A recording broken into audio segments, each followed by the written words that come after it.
Chapter 2. So the creation of the heavens and the earth and everything in them was completed. On the seventh day, having finished his task, God rested from all his work. And God blessed the seventh day and declared it holy, because it was the day when he rested from his work of creation. This is the account of the creation of the heavens and the earth. When the Lord God made the heavens and the earth, there were no plants or grain growing on the earth, for the Lord God had not sent any rain, and no one was there to cultivate the soil. But water came up out of the ground, and watered all the land. And the Lord God formed a man's body from the dust of the ground, and breathed into it the breath of life, and the man became a living person. Then the Lord God planted a garden in Eden in the east, and there he placed the man he had created. And the Lord God planted all sorts of trees in the garden, beautiful trees that produced delicious fruit. At the center of the garden he placed the tree of life, and the tree of the knowledge of good and evil. A river flowed from the land of Eden, watering the garden, and then dividing into 4 branches.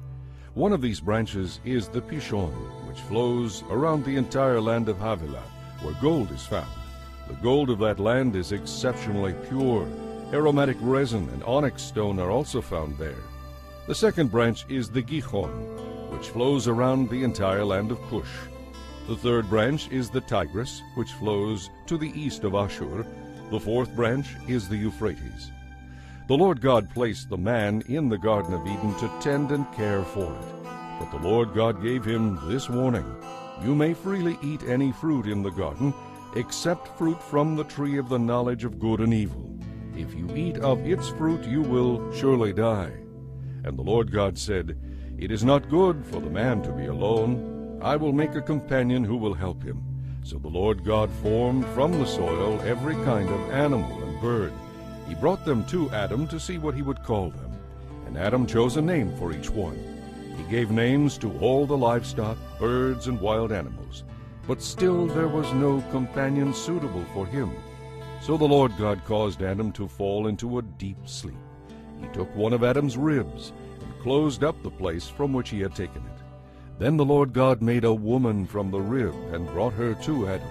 At last, Adam exclaimed, she is part of my own flesh and bone. She will be called woman because she was taken out of a man. This explains why a man leaves his father and mother and is joined to his wife, and the two are united into one. Now, although Adam and his wife were both naked, neither of them felt any shame.